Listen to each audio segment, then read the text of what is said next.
Je sens une fierté énorme parce que j'ai participé à pousser cette porte.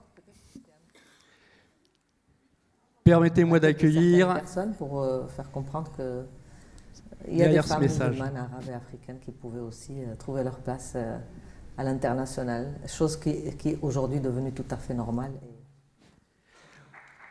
Voilà. Permettez-moi d'accueillir Nawal El Moutawakil. Beaucoup de choses pourraient se dire sur Nawal El Moutawakil, à qui on pourrait associer partout une première place. Première femme africaine, arabe, musulmane, championne olympique. 1984, vous avez vu des images. Membre du Parlement, bien sûr, au Maroc, deux fois ministre des Sports.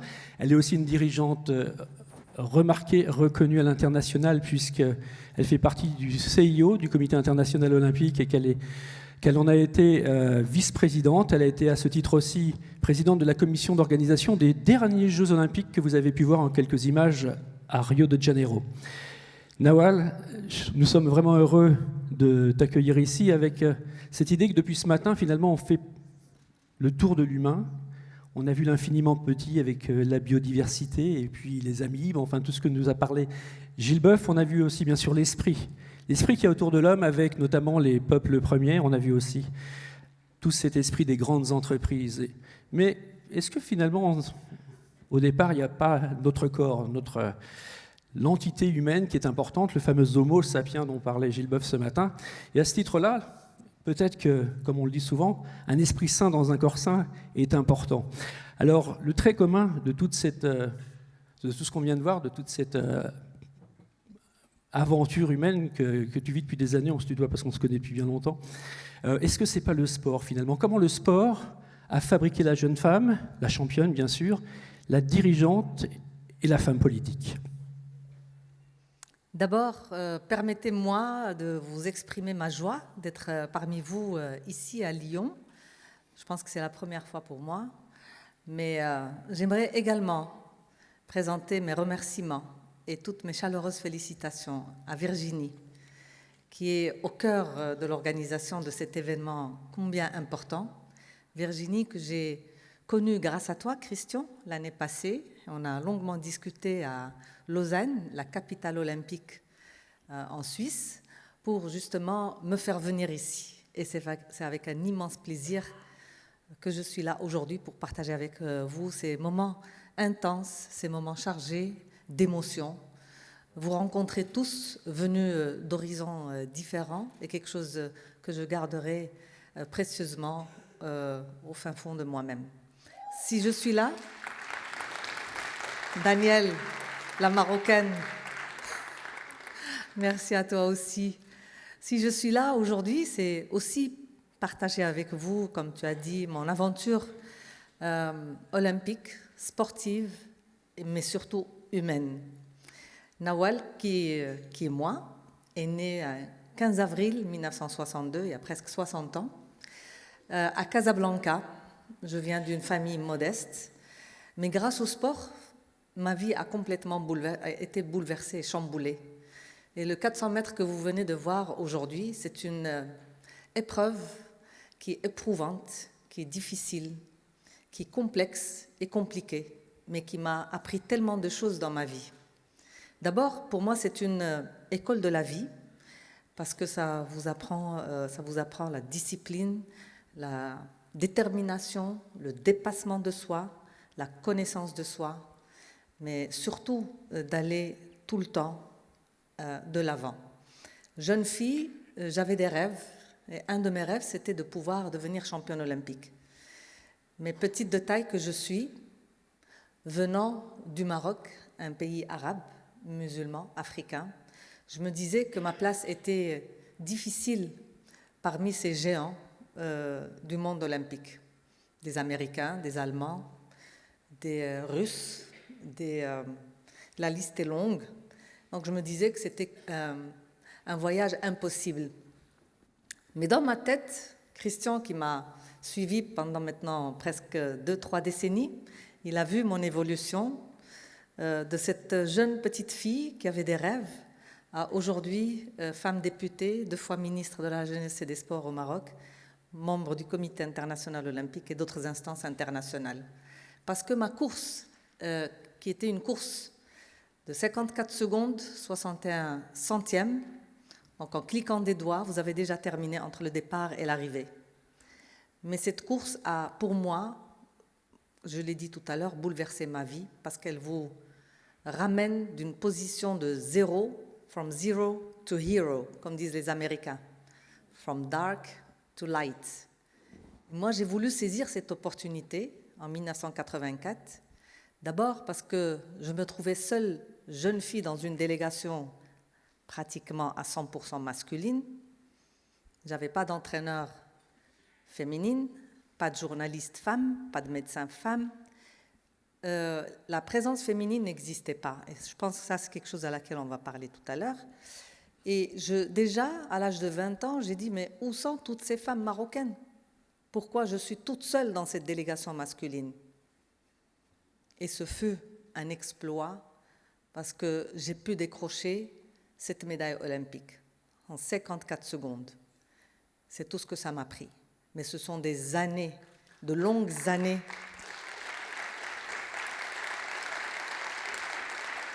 Merci. De longues années de travail difficile, d'abnégation, de volonté, des moments où je n'avais pas envie de me lever le matin. J'étais à Iowa State University aux États-Unis, où il faisait moins 30 degrés. Je ne sais pas s'il y a des Américains ici, mais il y a des Canadiennes. À moins 20, moins 30 degrés pour faire mon footing matinal. Et l'après-midi, après les cours universitaires, aller encore m'entraîner pour me prouver à moi-même que j'étais capable, comme disent les Américains. Yes, I can do it. Yes, I have to do it. Yes, I must do it because I'm number one and I have to win here and today. Et tout ça, je ne pouvais pas le dire il y a quelques années. Mais grâce au sport, ça m'a forgé un mental de fer. Et je n'ai pas voulu m'arrêter à ces 54 secondes. J'ai voulu continuer mon parcours, mais de manière différente, militer de manière différente. Militer pour montrer que la femme musulmane, la femme marocaine, la femme africaine avait sa place dans cette communauté au niveau planétaire. J'ai voulu montrer que la femme aussi avait tout dans la tête, pas simplement dans les jambes. Et avec cette dextérité, ce travail de coordination, on peut y arriver, même dans nos vies professionnelles et dans nos vies de famille au Maroc, au niveau du continent et à l'international. Encore une fois, Christian, tu as vécu tout ça avec moi. Tu as vu et palpé cette évolution. Et grâce à des gens comme Christian, grâce à des personnes comme Virginie, des personnes comme vous, j'ai pu vivre différentes vies, de la jeune athlète à la jeune dirigeante, à la jeune politicienne, pour me rendre utile au service de ma ville, de ma famille, de tous ceux qui m'entourent, parce qu'au final, je me dis toujours que celui qui gagne seul a tout perdu, parce que c'est une affaire d'entourage. Et Nawal n'a pas gagné toute seule, parce que dans sa vie, il y avait l'entraîneur, il y avait le papa, il y avait la maman, il y avait le voisin, il y avait le dirigeant marocain, il y avait mes entraîneurs à l'international, notamment Jean-François Cocan en France, et puis mes entraîneurs américains. Donc tout ça a fait un maillon assez solide pour me propulser vers des niveaux supérieurs. Donc, Christian, je ne sais pas si j'ai répondu un peu à ce début d'introduction, mais je pense que tout le monde a vraiment écouté profondément ce que tu disais. Moi, je retiens surtout que dans un pays où la femme n'est pas toujours à l'avantage, notamment dans le sport, au départ, même il y a une vingtaine d'années, où as-tu trouvé cette force, finalement, d'être cette femme numéro 1, pas simplement pour la performance, mais pour te sortir du lot dans un pays où ce n'est pas si facile que ça? J'ai toujours eu un mental de fer, et je pense pour pouvoir accéder aux Jeux Olympiques, qui est le niveau le plus suprême au niveau des compétitions au niveau mondial, il faut avoir un physique, certes, qui s'apprête pour faire ce genre de compétition, mais aussi avoir un mental assez solide et une tête bien pleine, parce que c'est aussi un calcul très précis, parce que ma course était une course extrêmement technique, comme j'ai dit tout à l'heure, où il y a un départ, il y a une arrivée, et il y a entre les deux 10 obstacles. Pour moi, ce sont les obstacles de la vie. Il y a eu des échecs, et c'est à partir de mes échecs que j'ai appris à savourer les réussites. Par moments, je ratais le départ, par moments, je tombais avant l'arrivée, et par moments, je tombais même au milieu de la course. Mais tout ceci m'a rendue beaucoup plus forte aujourd'hui que par le passé. J'ai aussi compris que mon rôle, tout de suite après ma victoire, comme j'ai dit tout à l'heure, était de militer autrement. J'ai remarqué qu'il y avait très peu de femmes, notamment en Afrique, parce que je fus aussi la toute première africaine à gagner une médaille d'or. Et j'ai dit, ce continent qui regorge de potentialités, où sont ces femmes pour pouvoir gagner une médaille d'or? Où sont ces femmes pour devenir futures dirigeantes au niveau continental et mondial? Où sont ces femmes pour devenir leaders en la matière? Donc j'ai remarqué qu'il y avait un taux d'obésité énorme, un taux d'abondance de scolarité qui était énorme, un taux de participation de femmes qui était extrêmement réduit à tous les niveaux, même ici en France, où j'ai assisté à des conférences où je m'adressais à un parterre masculin, alors que c'était des conférences intitulées Femmes et Sport. Et donc, j'ai intégré des structures au niveau international, à savoir le Comité international olympique, la Fédération internationale d'athlétisme, Fédération continentale d'athlétisme, et au niveau marocain, où le taux de participation était extrêmement faible. Alors, il fallait réfléchir pour voir comment est-ce qu'on pourrait aider les femmes à se souder pour monter le taux de pourcentage au niveau de ces structures à 10%, 20%, et on ambitionne d'ici 2030 à 50%, chose qui est possible et en même temps difficile, si le désir n'est pas là de ces femmes. Les choses évoluent avec le temps, et alors ce qui est intéressant derrière ton histoire, il y a la construction de la femme, qui va être aussi la future dirigeante, qu'elle soit dans les entreprises ou les organisations internationales ou au Parlement. L'important est de savoir finalement comment le sport, puisqu'on parle de futurs dirigeants, de gens qui vont prendre des décisions qu'on espère importantes, en tout cas qui engagent à tous les niveaux la planète, comment le sport finalement peut aider à construire une personnalité à qui on va donner l'opportunité de prendre des choix décisifs au sein d'une organisation. Il y a des formations qui se font. On a réalisé qu'au niveau de ces instances, il était important d'associer l'élément féminin et également l'athlète, parce qu'au cœur de nos préoccupations, au final, ce sont les athlètes. Sans les athlètes, on ne peut pas organiser les Jeux olympiques. Sans les athlètes, on ne peut pas réfléchir à leur place. Donc il était important et primordial de les prendre en considération.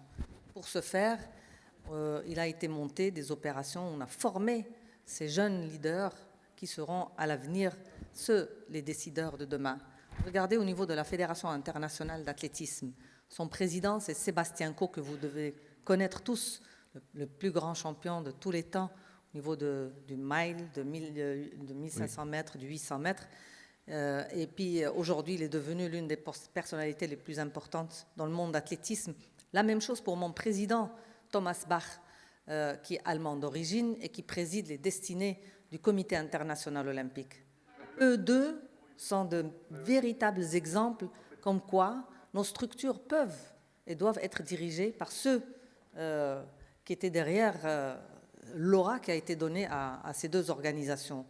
Donc aujourd'hui, il est très important de prendre en considération la vie de ces champions en les formant, en mettant en place des structures d'accompagnement, parce qu'une fois votre carrière terminée, les applaudissements finis, les signatures d'autographes terminées, les lumières qui s'éteignent, et bien le champion est livré à lui-même. Parfois, il tombe dans la dépression, dans l'alcoolisme, dans la drogue, dans l'oubli, dans la misère. Et nombreux sont ceux aujourd'hui qui vivent dans ces conditions. Donc il y a une prise de décision générale au niveau des clubs, au niveau des fédérations, aussi bien nationales, continentales qu'à l'international, de les prendre en considération pour les former, pour que eux, qui nous ont fait rêver pendant de longues années, qu'ils transmettent ce message à d'autres générations qui, elles aussi, ont des rêves et ont des ambitions. Alors, il y a l'exemplarité, il y a la formation, on vient d'en parler. Je dirais aussi, il y a le mélange des cultures. Vous êtes à cheval, enfin tu es à cheval, sur différentes organisations. Si on prend le Parlement marocain, c'est 100% marocain. Si on prend le Comité international olympique, chaque membre vient d'un pays différent, une culture différente, des échanges différents.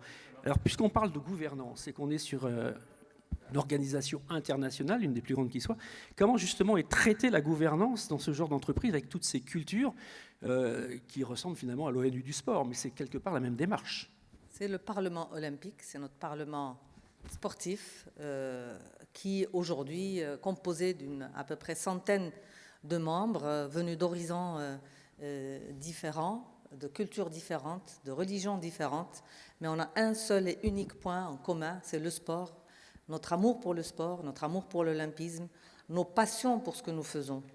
Et donc, moi je pense que c'est une organisation exceptionnelle qui a connu quelques problèmes depuis quelques années, des problèmes liés au dopage, à la triche, des problèmes liés à la corruption, et vous en savez des choses. Et aujourd'hui, on a mis en place pas mal d'éléments pour justement mettre la gouvernance au cœur de nos préoccupations. Des commissions ont été mises en place, il y a un comité exécutif avec différentes commissions qui sont là pour épauler le conseil d'administration, qui sont là pour toujours se mettre en tête que les Jeux olympiques, c'est avant tout protéger les athlètes, protéger notre structure, protéger la famille olympique et présenter une image positive à cette jeunesse qui voit en nous les donneurs d'espoir et ceux qui peuvent vraiment montrer que la compétition, d'abord, c'est l'éthique, c'est la transparence, et cette gestion aujourd'hui et cette gouvernance est un élément essentiel au niveau du comité international, avec les stakeholders qui sont les fédérations internationales, qui sont une de nos maillons avec lesquels on travaille. Il y a aussi les comités nationaux olympiques, il y a les médias, il y a également les fédérations au niveau continental et les comités au niveau continental. Donc vous voyez, c'est toute une structure qui est tout autour, et quand il y a un élément ou un maillon qui est faible, c'est tout qui lâche. Donc on essaie constamment de répéter le même discours de manière à ce que la gouvernance puisse être quelque chose d'essentiel et important. Nawal, tu as été la présidente pour le CIO de l'organisation des Jeux Olympiques de Rio, les derniers que nous avons vécus. Honnêtement, le CIO et les Jeux Olympiques sont face aux mêmes problèmes et aux mêmes urgences. Quand on organise des Jeux, on dérange déjà parce qu'on amène beaucoup de monde. Comment finalement, en dehors de ces aspects-là, bon, il y a l'organisation, il y a les problèmes sociaux, il y a les problèmes internationaux que tout le monde connaît, c'est-à-dire qu'on met des Jeux Olympiques dans des endroits où il peut y avoir des problèmes climatiques, des problèmes de pollution. Finalement, des tas de problèmes. Comment le CIO, comment une organisation qui va organiser ce qui est le plus grand événement sportif du monde, prend en compte ces priorités actuelles qui nous concernent tous, sur le climat, prend en compte ces priorités dans l'organisation et même dans le choix de l'endroit où vont avoir lieu les Jeux Olympiques. Alors, j'avais présidé ma première commission en 2005. À l'époque, il y avait Paris qui était ville candidate. Il y avait également New York, Tokyo, Madrid, si ma mémoire est bonne. Donc c'était une mission pour moi impossible, difficile. Difficile parce que d'abord, il fallait gérer tous ces aspects-là. Avec moi, il y avait plusieurs membres qui composaient cette commission qu'on appelle évaluation. Et on évalue pas mal de points, 17 chapitres. Et parmi les chapitres, il y a d'abord la volonté gouvernementale, le désir de vraiment vouloir organiser ces Jeux olympiques, prendre en considération, comme j'ai dit encore une fois, l'athlète, qui est l'élément central au niveau du comité international olympique, prospecter par rapport à l'implantation du village olympique. L'environnement était un des piliers importants également, l'aspect budget, l'aspect gouvernance, bref, tous ces points devaient être discutés en profondeur pendant 4 à 5 jours. Généralement, on choisit la ville qui répond à toutes les sollicitations du Comité international olympique. Notre rôle en tant que commission d'évaluation, c'est de présenter le rapport final à la session, à ce Parlement dont tu parlais tout à l'heure, olympique, qui choisit au final, en fonction de notre rapport final. Ce n'est pas toujours facile, je peux vous le dire. Rio, par exemple, en 2016, a été la ville qui a été choisie. Généralement, il y a 7 ans entre l'année d'évaluation, au moment où le choix est fait, et donc 7 années pour pouvoir organiser ces Jeux olympiques. En 7 ans, il y a une transformation totale qui se fait au niveau de la ville. Vous allez vivre ça au niveau de Paris pour 2024. Croyez-moi, j'ai fait 15 Jeux olympiques. Été, hiver et les Jeux de la jeunesse. Christian en a fait peut-être un peu plus, mais je peux vous dire que les villes que j'ai connues avant, 7 ans avant les Jeux olympiques, et le jour des Jeux olympiques, transformation totale et radicale. C'est une accélération de 7 années au lieu de 70 ans. Et vous voyez une transformation totale au niveau de la ville et du pays par rapport aux Jeux olympiques. Au niveau de l'environnement, c'est l'élément, je dirais, un des éléments les plus difficiles. Parce que le CIO n'a pas une baguette magique.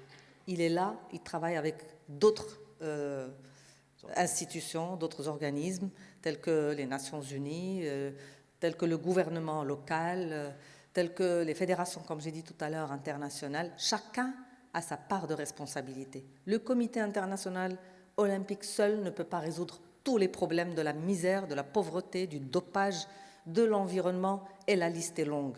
Et ce n'est qu'en travaillant ensemble, la main dans la main, qu'on peut résoudre pas mal de problèmes et présenter un plateau exceptionnel qui sera à tout jamais mémorable par l'ensemble de ceux qui assistent à ces Jeux olympiques. En 2024, c'est avec un énorme plaisir que j'assisterai, si je suis en vie, les Jeux de Paris 2024. Je sais que Tony Estanguet est en train de faire un travail fantastique. Je l'ai vu en tant qu'athlète. C'est la fierté de la France et des Français. J'ai vu comment il a évolué de jeune athlète, comme moi je l'étais il y a plus de 30 ans, à aujourd'hui, homme incontournable pour la candidature et pour l'organisation des Jeux 2024. Alors, on le voit bien, il y a quand même des mots forts maintenant dans une organisation comme le Comité international olympique qui sont arrivés il y a une dizaine d'années. Sustainability, notamment. L'héritage, et ce sont même devenus des mots-clés, c'est-à-dire qu'on ne peut pas partir, je dirais, dans un projet olympique comme ça. Il est très important, c'est devenu même la clé pour avoir les Jeux olympiques, de répondre aux retombées à long terme des Jeux olympiques dans tous les domaines que vous venez de citer finalement. Tout à fait. Donc, vous parliez tout à l'heure d'héritage. On ne peut pas laisser une terre, je dirais, j'ai vu tout à l'heure des images horribles par rapport à l'environnement qu'on ne souhaite pas laisser à nos enfants. Donc, les Jeux olympiques, ce sont avant tout un héritage qu'on va laisser à la suite qui servirait aux enfants, à la jeunesse de la ville où les Jeux seront organisés pour des générations à venir. 10, 20, 30, 100 ans, s'il le faut. Donc, moi, je pense que le Comité international olympique insiste énormément sur cet aspect-là, parce qu'on ne voudrait pas que les Jeux qui durent 15 jours soient les 15 Days of Glory. Il y a un film qui était intitulé « Les 15 jours de gloire » et bye bye. Mais non, on voudrait quand même que ça reste quelque chose ancré dans la population, quelque chose qui serait pérenne dans le temps, que la population locale bénéficie de l'impact positif du sport. Et nombreux sont ceux qui ont souvent dit que le sport a un pouvoir magique. Et cette magie, elle est là grâce aux Jeux olympiques, grâce à d'autres sports aussi. Alors Nawal, le sport, ce n'est pas que les Jeux olympiques, et notamment il y a un dossier important à tes yeux, c'est, puisqu'on parle de gouvernance et d'entreprise, c'est le sport en entreprise. C'est une démarche assez novatrice et nouvelle finalement au Maroc. Pourquoi finalement le sport au service de l'entreprise ? Elle est nouvelle aussi en France, et on a été encouragé de monter notre structure au Maroc, parce que comme vous savez, il y a le sport militaire, Il y a également le sport scolaire, le sport universitaire, il y a le sport de masse, le sport d'élite, et il y a également le sport en entreprise, qui est souvent oublié. Vous êtes assis, regardez comment vous êtes assis, parfois affaissés, parfois... Et on a envie que les gens qui travaillent dans les entreprises puissent avoir une posture solide, avoir une tenue bien comme il faut, pendant le travail, avant le travail, après le travail, et faire son travail avec joie, avec vivacité, avec ténacité. Et puis, on a monté cette structure qui s'appelle l'Association de promotion de sport en entreprise au Maroc, l'année passée, justement avec l'ambassade de France. Et aujourd'hui, il y a tout un mouvement à l'international et on souhaiterait également être dans ce sillage pour participer et accueillir cet événement au Maroc. Et notre souhait, c'est que chaque entreprise au Maroc ou ailleurs puisse avoir un espace où les employés, de temps en temps, peuvent sortir faire des fléchettes ou bien des boules, ou bien s'étirer, ou bien carrément bénéficier de séances de yoga. Et c'est un bienfait énorme pour la société, pour l'entreprise. Parce que augmenter les heures d'entraînement ou d'étirement ou de sport va augmenter le rendement, la rentabilité au niveau de l'entreprise, baisser le stress, baisser tellement de problèmes liés à la santé, à l'obésité, à cholestérol, et la liste est longue, qui est liée à la sédentarité. Et on voit de plus en plus qu'à l'avenir, les machines qui vont faire le travail à notre place, ben ceci va nous pousser vers des dérives incroyables. Il y a le tabagisme, il y a l'alcool, la mauvaise alimentation, le fast-food. Tout ça, c'est tellement toxique pour le corps et toxique pour le... Et le sport en entreprise, c'est quelque chose à laquelle moi je tiens personnellement, et j'ai été membre fondatrice de cette structure, et j'espère qu'elle marchera. Et on est en train de faire des démarches assez vite pour qu'avant la fin de cette année, on puisse avoir un tour de table de sociétés importantes chez nous au Maroc, pour qu'il y ait une prise de conscience générale par rapport à l'importance du sport. Le sport aujourd'hui est tellement important, et pour moi, il m'a ouvert une autoroute de choix, un horizon énorme d'opportunités, que quel que soit ce que je donne en retour au sport et à ma société et à ma jeunesse au Maroc, ça n'est jamais suffisant. Et c'est pour ça que j'insiste partout où je vais, à tous les forums, de dire que le sport, c'est quelque chose d'utile, d'important et de primordial. À 60 ans presque, je me lève tous les matins pour faire mes 10 à 12 kilomètres, alors que les longues distances ne sont pas ma spécialité. Moi, je suis plus une sprinteuse, mais ça m'aide à chasser les idées noires. Ça m'aide à travailler sur moi-même. Ça m'aide à aussi organiser ma vie et à travailler sur mes bilans. Parce que chaque jour, quand je me lève, je me dis qu'est-ce que je vais faire aujourd'hui ? Est-ce que ce que j'ai fait hier était bon ? Et qu'est-ce que je vais faire demain ? Et j'adore également travailler dans le monde rural. Parce que je ne veux pas qu'il y ait deux mondes dans le monde. Le monde du rural et le monde des villes. Le rural qui manque de tout, d'accessibilité, d'électricité, d'eau potable. Et nous, on est là dans des grandes villes à savourer la vie. Et parfois, on se dit qu'on est malheureux parce qu'il y a une panne d'électricité de quelques secondes. Donc, je milite autrement, je continue à le faire, et Christian le sait. Mon autre vie, je la passe dans le monde rural. Et mon autre vie, également, je fais sortir toutes les femmes courir. Et Christian a couvert pas mal d'événements de ma course féminine qui s'appelle Run for Fun. Le courir pour le plaisir, qui également regroupe pas mal de femmes venant d'entreprises qui ont enfin réalisé et compris l'impact extraordinaire du sport par rapport à leur santé et comment elles étaient avant de venir courir avec moi et comment elles sont aujourd'hui. Voilà. Je rajouterais que le sport permet de faire passer des messages, on en a vu plusieurs, donc sur la santé, mais finalement sur la réflexion.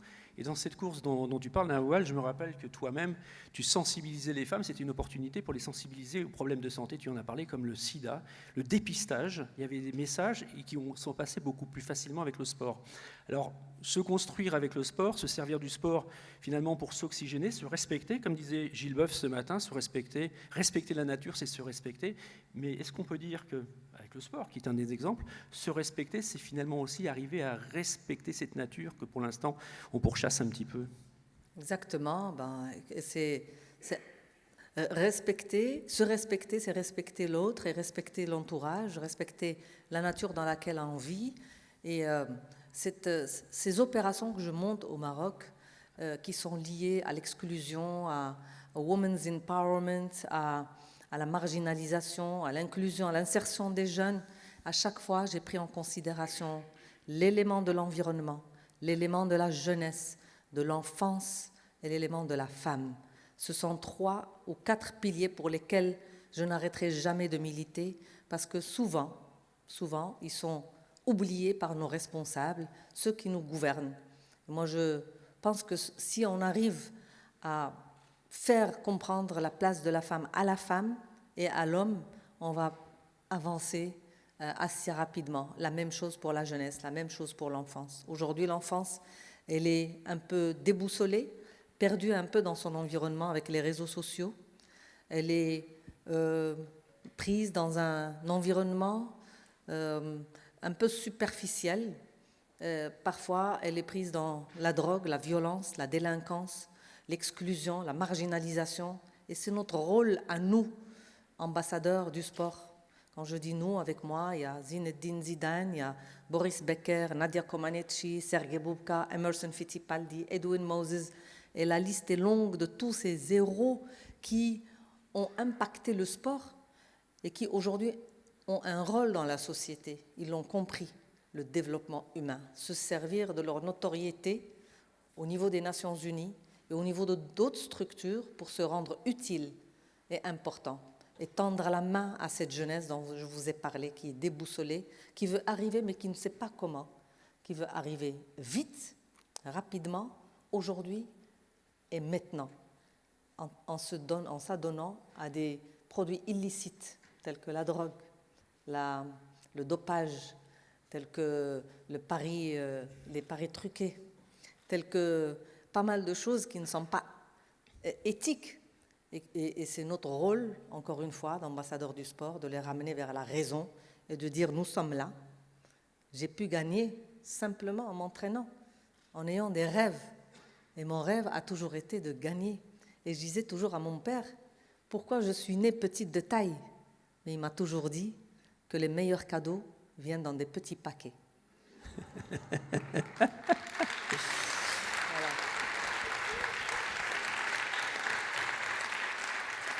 Nawal, pour terminer, on a écouté Bertrand Badré tout à l'heure, mais c'est déjà une phrase qu'on entend dans la bouche de Virginie aussi d'ailleurs. On parle, on discourt. Certains d'entre nous, certaines d'entre vous font des actions très très importantes. Là, on parle d'Happy Gov Day, de nouvelle gouvernance, et on se demande finalement comment faire grandir ce mouvement qui est né il y a 2-3 ans, depuis plus longtemps dans l'esprit notamment de Virginie. Mais comment faire naître ce mouvement? Alors quand on a une expérience comme toi, d'une organisation internationale planétaire qui a des maillages dans le monde entier, est-ce qu'il y a des recettes? Et là, je demande à la championne, la femme, la dirigeante, quelles sont les recettes qui peuvent permettre à cette prise de conscience que Gilles, que Eric, que tout le monde a mis en valeur aujourd'hui, à franchir le pas et, je dirais, s'émanciper ou grandir plus loin que Lyon, que nos petites têtes et que notre environnement? Christian, tu peux avoir la réponse à cette question. Parce que toi-même, tu connais bien l'histoire du comité international et comment est née l'idée de monter cette organisation qui est aujourd'hui planétaire à partir d'un monsieur qui s'appelait le baron Pierre de Coubertin, qui en 1896 ou même avant, 92, 94, on va dire, était assis avec ses amis en train de noircir un papier et il lui a dit comment on va choisir le logo du comité international olympique. C'est à partir de là où il y a eu les 5 cercles, anneaux entrelacés pour montrer la solidarité et l'amitié entre les peuples et entre les 5 continents. Partant de là, plus de 100 ans plus tard, vous voyez ce qu'est devenu le Comité international olympique, représenté dans 5 continents, avec pendant les Jeux olympiques 10 500 ou 600 athlètes venus de 200 202, 204 pays, oui. ou 206, 212 pays, représentant encore une fois toutes ces nations, ces religions, ces couleurs. C'est dans la fraternité, l'excellence, l'amitié et tout cela. Et moi, je me dis qu'avec Virginie, avec son idée, rien n'est impossible. The impossible does not exist. Everything is possible. Virginie, de Lyon, tu peux rayonner un peu partout. Aujourd'hui, nous sommes à Lyon. Demain, tu vas aller au Canada. L'année d'après, vous voulez venir en Afrique, le Maroc, par exemple. Et moi, je pense que ce mouvement, si on est là encore dans quelques années, il va grandir, il va pousser, il va faire du bruit, il va être là. Et je voudrais te faire une révérence, Virginie, pour tout ce que tu as fait. Tu es une femme exceptionnelle. Tu es une femme, je ne sais pas, tu as tellement mal aux pieds, tu as enlevé tes chaussures. C'est un petit paquet. Non, tu ne sais pas ce que tu fais.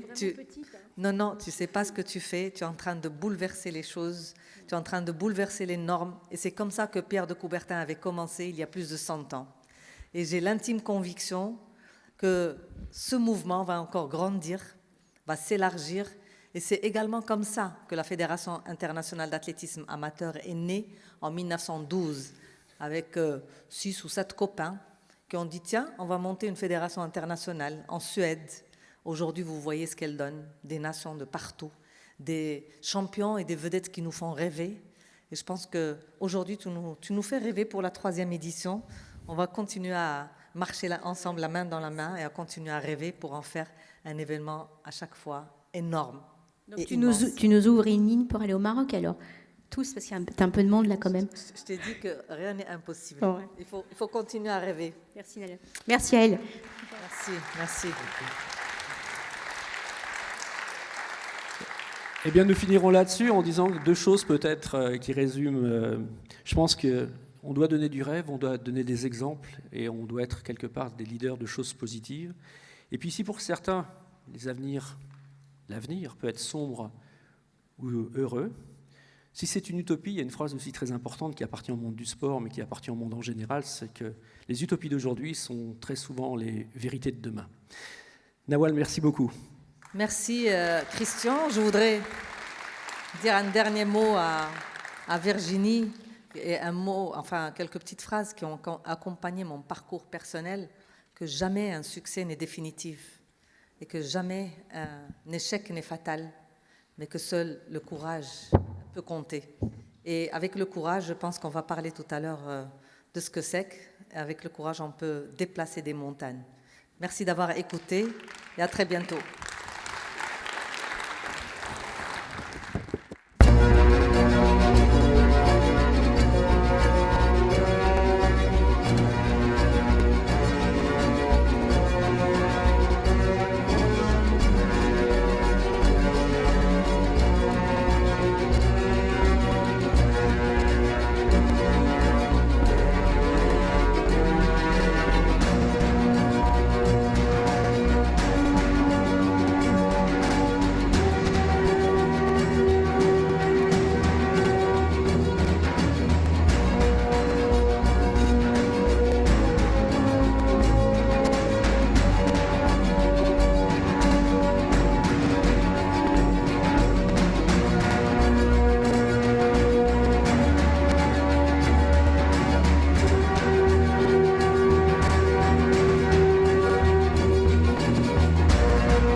Voilà, le bateau que vous avez vu, ça s'appelle une frégate, ça fait 150 mètres de long, il y a 240 marins, hommes et femmes à bord, moyenne d'âge 29 ans.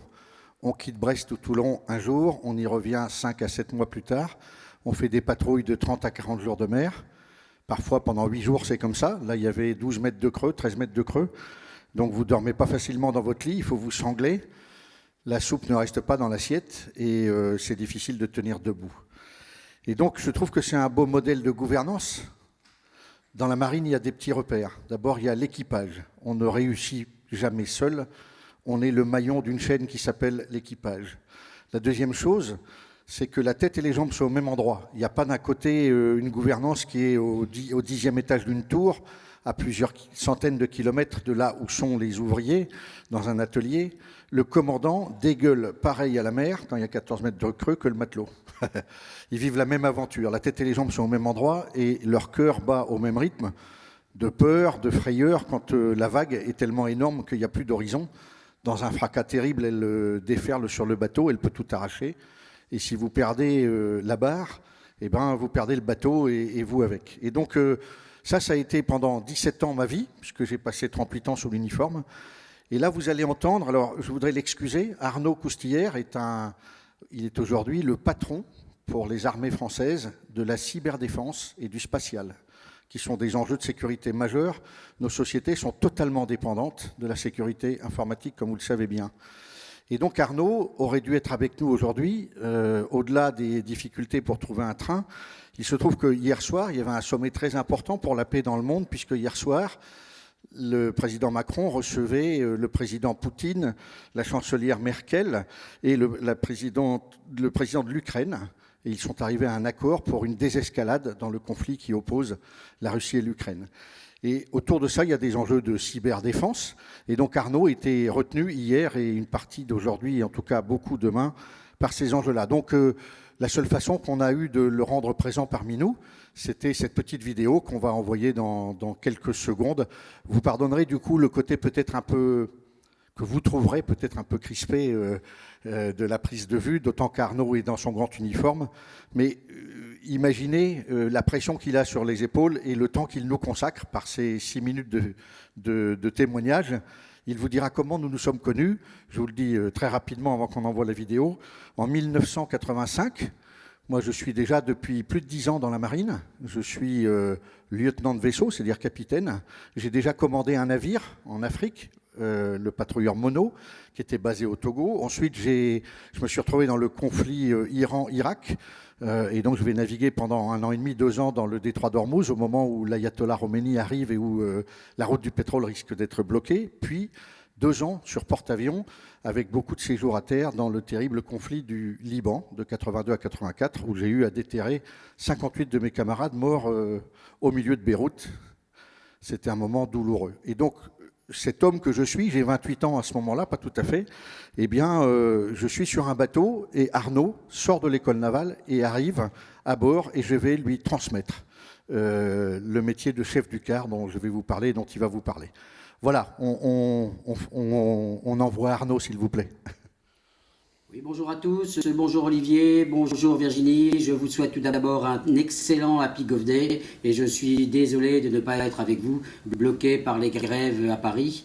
J'étais d'autant plus content de participer que ça me donnait l'occasion de retrouver Olivier. Olivier, comme moi, est un pur marin. Moi, pour ma part, j'ai navigué plus de 15 ans et les 15 années suivantes, j'ai plutôt été un spécialiste du numérique.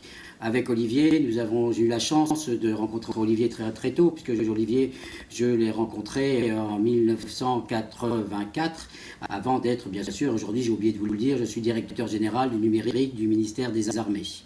Olivier, je veux dire, on s'est rencontrés en 1984, j'étais tout jeune officier sortant d'école, nous nous sommes ensuite retrouvés en 1991, puisque nous étions sur la même frégate qui partait pour la guerre du Golfe. Et ensuite, nous nous sommes retrouvés dans les années 1999 à l'état-major de la marine, moi en charge du secteur du numérique pour la marine, et lui en charge des programmes des futures frégates. Donc nous nous connaissons bien, et Olivier a joué un rôle important dans ma carrière, puisque en 84, sur cette frégate qui s'appelait le Guéprat, il m'a accueilli comme étant l'officier, le capitaine pour un grade de l'armée de terre, le plus ancien, celui qui organisait l'accueil des nouveaux officiers, et celui qui nous a accompagnés pour nous expliquer comment nous comporter, nous a formés, nous a fait évoluer. Quand vous êtes tout jeune officier qui sortez, vous avez 23 ans, vous sortez Maths-Sud, Maths-P, puis 3 années d'école d'ingénieur. Le savoir-faire, vous connaissez. Par contre, le savoir-être, comment se comporter avec un service. Moi, je me souviens, j'avais 130 personnes qui avaient entre 18 ans et 45 ou 48 ans. Donc, ce n'est pas évident. Vous avez besoin d'avoir un père, un coach qui vous accompagne. Et voilà. Donc, la transmission que j'ai réfléchi aujourd'hui, c'était pas du savoir-faire, c'était vraiment le savoir-être d'officier, qui était comment se comporter, comment comment régler des conflits. Et c'est ça que les officiers les plus anciens nous ont apporté. Autre élément, comme nous étions sur un bateau de la marine, il fallait apprendre à naviguer, à prendre la responsabilité du bateau à la mer. Et ça, c'est une relation très particulière de compagnonnage avec le commandant du bateau, puisque c'est lui qui vous teste, c'est lui qui vous met en situation, c'est lui qui vous accorde sa confiance. Et voilà, donc c'est une relation extrêmement personnelle. Est-ce que je peux avoir confiance dans ce jeune officier? Donc ce jeune officier, je dois le connaître, je dois le tester. Voilà, donc c'est une deuxième sorte de compagnonnage avec l'officier le plus responsable du bateau. Et là, c'était un savoir-être, là encore, de marin. Parce qu'on peut être très bon, mais si on est trop sûr de soi, on peut amener à l'accident. Donc c'est du savoir-être. Donc je pense que toute cette transmission, c'est par l'exemplarité, c'est par la bienveillance, c'est dans le but de faire grandir le plus jeune, et ça motive l'engagement individuel, le sens du service, le sens de l'exemplarité. Mais si la transmission individuelle est importante, il y a aussi tout ce qui se transmet au niveau du groupe. C'est ce qui va, on peut dans d'autres termes, fonder la cohésion d'un groupe. C'est l'esprit du groupe, d'un groupe uni, pour œuvrer ensemble à une œuvre commune. Puisque, in fine, dans les armées, on travaille en groupe, on travaille en régiment, on travaille en escouade, on travaille en bout de combat, en flottille, en navire. Donc, et pour nous marins, c'est avant tout l'esprit de l'équipage. Qu'est-ce qui fait qu'un groupe fait marcher cette espèce de milliers de tonnes de ferraille dans un environnement particulièrement hostile où nous ne sommes pas faits pour être sur l'eau. Donc, qu'est-ce qui fait cette expérience? Et je pense que dans l'esprit d'équipage, la chose la plus importante, c'est chacun à sa place, du commandant au matelot, chacun indispensable et chacun avec la même dignité. Et voilà, dans d'autres endroits, ça s'appellera l'esprit de corps. Mais c'est cette prise de conscience, quand il est issu d'une tradition, d'une histoire, de valeurs, d'éthique, d'engagement, de sentiments patriotiques. Et toutes ces valeurs partagées sont faites pour souder l'équipe, pas pour regarder en arrière, pas pour admirer l'histoire, mais bien pour souder l'équipe, pour que ce soit un tremplin vers les de l'avant, pour gagner in fine en opération, puisque c'est notre métier, c'est gagner en opération militaire dans des contextes extrêmement durs, dans lesquels il faut que l'on soit absolument sûr de la valeur de nos équipages, de nos valeurs de nos hommes. Donc c'est donner du sens, faire adhérer, c'est tout ce qu'on appelle le commandement participatif, la transmission du sens. Et j'aime beaucoup l'exemple de Nelson, qui, quand il parlait de ses amiraux, c'était des bandes de frères. Bande de frères, ça veut dire qu'il y a une connivence, ça veut dire que chacun sait très bien où le chef veut aller. Et ça veut dire que chacun, même s'ils sont isolés, continue à agir isolément pour le succès de la mission, parce qu'il a compris ce que son chef attend de lui.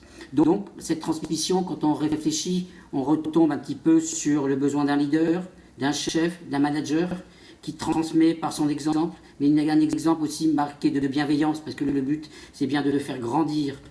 C'est bien de faire grandir pour être capable d'entraîner son équipe. Donc, in fine, toute cette transmission a dans nos organisations un but fondamental qui est d'être capable d'imprimer une dynamique positive à une équipe pour atteindre les buts fixés, pour atteindre la mission et pour atteindre la mission ensemble.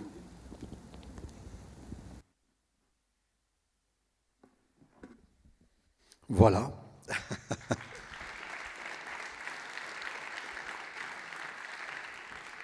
Voilà, donc Arnaud vous a passé un certain nombre de messages. Moi, je l'ai accueilli à bord du Guéprat, qui était un bateau qui ressemblait un peu à celui que vous avez vu à l'écran tout à l'heure. Je vous ai raconté ce que j'avais fait avant, et lui, il arrivait de l'école navale, tout jeune officier, et j'étais son mentor, ou son compagnon, ou son grand frère, comme on veut. Et j'avais pour mission de lui permettre de trouver très vite les clés du bon comportement, et puis surtout de dire au commandant du bateau, commandant, c'est bon, vous pouvez confier le bateau à Arnaud. Un commandant de bateau, pour lui, la confiance, ce n'est pas une option, c'est une obligation. Quand vous partez plusieurs semaines en mer, il vous faut de temps en temps dormir. Pour dormir, le commandant confie le bateau à un officier chef du quart. C'est comme ça qu'on appelle celui ou celle qui dirige l'ensemble de l'équipe de quart. Les marins ont des jolies formules. Ils disent « Nous vivons au rythme du quart par tiers ». Le quart par tiers, c'est joli. Hein. Faire le quart, c'est tenir un poste. Alors vous avez, sur un bateau comme celui que vous avez vu, il y a 250 marins à peu près. Il y en a en permanence 80, un peu plus, qui sont de quart. Certains sont de quart à la machine, ils tiennent des postes de responsabilité à la machine, d'autres aux centrales opérations pour exploiter les sonars, les radars, d'autres au centre de télécommunications pour tenir les télécommunications qui relient le bateau à la terre, d'autres à la passerelle à partir de laquelle on pilote le navire, on conduit le navire, d'autres dans la zone hélicoptère, etc., etc. Et à la tête de cette équipe, eh bien, il y a le chef du quart. Et donc, vous pensez bien qu'un commandant, avant de confier la responsabilité à un jeune officier d'être le patron de l'équipe de quart, il s'assure qu'il y a à la fois le savoir, le savoir-faire, le savoir-être, sachant que la bonne chaise des savoirs, elle a 4 pieds. Savoir, savoir-faire, savoir-être, et puis il faut le faire savoir. Et le faire savoir, j'étais ce 4e pied de la chaise. C'est transmettre, c'est partager ce que l'on a reçu et aider très vite un plus jeune à s'approprier ça. Aucune organisation n'est durable si elle n'a pas préparé la relève. Les entreprises qui disparaissent sont celles dont les fondateurs ont oublié de préparer la relève. On dit qu'elles meurent à la 3e génération, parfois ça va même plus vite. Et donc rien n'est plus dangereux de croire qu'on est le seul capable de faire quelque chose. Le commandant, quand il quitte la passerelle pour aller dormir, il dit au jeune chef du quart, à vous le soin. C'est une jolie formule. À vous le soin du bateau, le soin de l'équipage. Et donc, autre jolie formule dans la marine, ce jeune officier, c'est lui qui a la responsabilité du bateau. On dit dans la marine, la fonction prime le grade. Quand bien même l'officier qui est reconnu comme chef du quart par le commandant n'a que 2 galons, ce qui va être le cas d'Arnaud sur le bateau où on va se retrouver, et que le chef machine, qui est de quart à la machine, en a 4 ou 5, le boss, c'est le petit qui est là-haut, parce que c'est à lui que le commandant a dit « à vous le soin ». Et ça rend la gouvernance très résiliente et durable. Personne ne s'approprie le pouvoir durablement tout seul. Plus le pouvoir est partagé, mieux c'est. Une gouvernance, elle est durable parce que plusieurs la portent. Sinon, elle risque de tomber du syndrome d'Atlas qui porte tout seul le monde et à un moment s'effondre. Et donc si votre organisation, votre gouvernance ne prévoit pas des relèves, s'il n'y a pas une succession au commandement, si on ne partage pas de temps en temps le commandement, ça ne peut pas marcher. Ensuite, la confiance, ça mérite qu'on s'y arrête. Souvent j'entends « je te donne ma confiance, je te retire ma confiance » et ça me met très mal à l'aise. Je n'aime pas du tout cette formule-là. Parce que pour moi, ce n'est pas quelque chose qu'on donne ou qu'on prend. Un chef que j'ai eu dans la marine avait une jolie formule, il disait « vous avez 2 attitudes à l'égard de la confiance. La donner et la retirer si elle est trahie, ou attendre d'être sûr de la donner. Dans ce cas-là, vous ne la donnerez jamais et vous serez dans le pire poison, la défiance. » Alors je suis d'accord avec cette 2e partie. Il n'y a pas pire poison que la défiance. Elle détruit tout.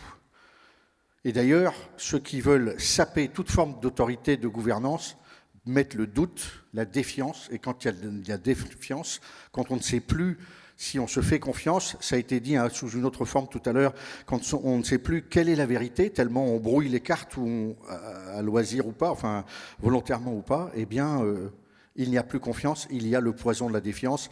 Et derrière la défiance, il y a quoi? La violence.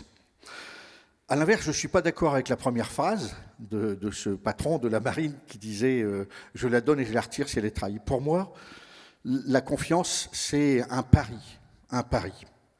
Et comme tout pari, il faut l'oser, il faut oser. Je n'ai pas à attendre que l'autre soit ce que je veux qu'il soit. J'ai juste à l'accueillir comme il est et dire tel qu'il est, tel qu'elle est, ça va marcher. Et mon devoir, c'est de tout mettre en place pour que ça marche. Et finalement, si ça marche, ça sera sa victoire, ça sera ma victoire, mieux encore, ça sera notre victoire. Ensemble, on s'est assuré qu'on pouvait réussir et agir ensemble. Moi, j'ai appris ça, j'avais 20 ans, en 1975. J'avais 20 ans, comme ça vous donne mon âge. Et il y a déjà des migrants en 1975. On les appelle les boat people. Ils fuient la folie des Khmers rouges. Et comme ceux d'aujourd'hui, eh ben, on les repêche en mer. À l'époque, c'était en mer de Chine. Et je vais me retrouver sur un bateau où le commandant va me lâcher de quart. À l'époque, j'ai 20 ans et je vais être le jeune officier chef du quart à qui le commandant fait confiance. Et je me souviens toujours, alors normalement, ça prend plusieurs semaines avant d'être lâché de quart. Là, ça fait à peine 3 jours que je suis à bord et il me lâche de quart. Et je me sens très seul. Et je n'ose pas lui dire, parce que je suis un jeune mâle testéroné de 20 ans, encore un peu victime de mon ego. Donc je n'ose pas lui dire, je ne me sens pas capable d'eux. Alors je me dis, t'en fais pas, il va t'écrire quelques lignes et puis tu sauras ce que tu as à faire. Il écrit très peu, suivre les routes tracées sur la carte, me prévenir en cas de difficulté, donc j'ai pas beaucoup de directives. Et je me souviens que j'ai une équipe, donc je vais vers le chef de cette équipe, je lui dis, il va falloir me donner un coup de main, il éclate de rire. Donc je me sens un peu seul, et le gars me regarde, il dit, vous en faites pas, lieutenant, le commandant, on se connaît bien, ça fait des années qu'on est ensemble sur différents théâtres d'opération. Cet après-midi, il m'a dit qu'il allait vous lâcher de quart pendant le 0 à 4 et que si au bout de 20 minutes, vous n'étiez pas venu me demander un coup de main, je le rappelais pour qu'il remonte à la passerelle.